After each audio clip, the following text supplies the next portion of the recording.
75 શબ્દ ઝડપ. રાજ્યના ખેડૂતોના કલ્યાણ અને સમૃદ્ધિ માટે મુખ્યમંત્રી શ્રી વિજયભાઈ રૂપાણી અને નાયબ મુખ્યમંત્રી નીતિનભાઈ પટેલના સંવેદનશીલ નેતૃત્વ હેઠળ રાજ્ય સરકારે અનેક અભૂતપૂર્વ અને પરિણામલક્ષી નિર્ણયો લીધા છે.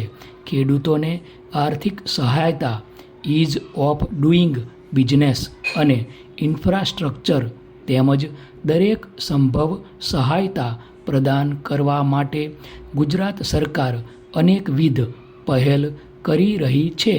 ખેડૂતોના સારા નરસા તમામ સમયમાં રાજ્ય સરકાર અડીખમ તેમની પડખે ઊભી છે અને 2022 સુધીમાં ખેડૂતોની આવક બમણી થાય અને રાજ્યનો ખેડૂત સમૃદ્ધ બને તે માટે રાજ્ય સરકાર પ્રતિબદ્ધ છે. ફકરો.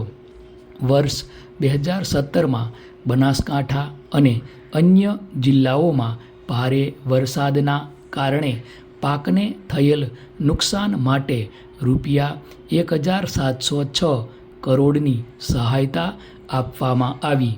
વર્ષ 2018માં વિવિધ કુદરતી આફતોના કારણે ખેડૂતોને થયેલા નુકસાન સામે રાહત આપવા માટે રૂપિયા 1673 કરોડની નાણાકીય સહાય અપાઈ હતી.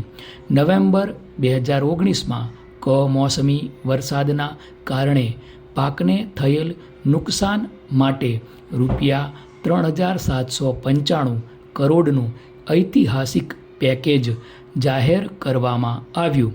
ઓગસ્ટ 2020માં આવેલા ભારે વરસાદના કારણે પાકને જે નુકસાન થયું તેમાંથી રાજ્યના ખેડૂતોને ઉગારવા માટે રૂપિયા 3700 કરોડનું રાહત પેકેજ જાહેર કરવામાં આવ્યું. ફકરો.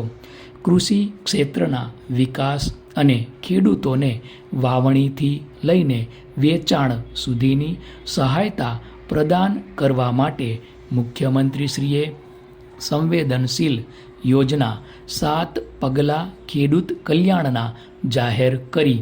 આ યોજના અંતર્ગત પાક સંગ્રહ યોજના હેઠળ પાકના સંરક્ષણ માટે એક નાનું ગોડાઉન બનાવવા માટે સહાયતા આપવામાં આવે છે. અત્યાર સુધીમાં 12,571 ખેડૂત લાભાર્થીઓને કુલ રૂપિયા 2,920 લાખની નાણાકીય સહાયતા આપવામાં આવી છે. કિસાન પરિવહન યોજના હેઠળ અત્યાર સુધીમાં 2,477 લાભાર્થીઓને કુલ રૂપિયા 1,747 લાખની નાણાકીય સહાય આપવામાં આવી છે. જ્યારે ગાય આધારિત ખેતી માટે સહાયતા પ્રદાન કરવાની યોજનામાં ખેડૂતોને ગાયોના ઉછેર માટે કુલ રૂપિયા 5,696 લાખનું વિતરણ કરવામાં આવ્યું છે.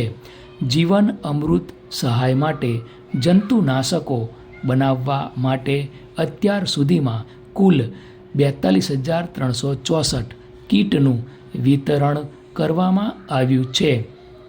રસ્તાના કિનારે ફળ અને શાકભાજી વેચતા લોકોને તાપ, ટાઢ અને વરસાદથી રક્ષણ મળે તે માટે અત્યાર સુધીમાં કુલ 56,697 છત્રીઓનું નિઃશુલ્ક વિતરણ કરવામાં આવ્યું છે.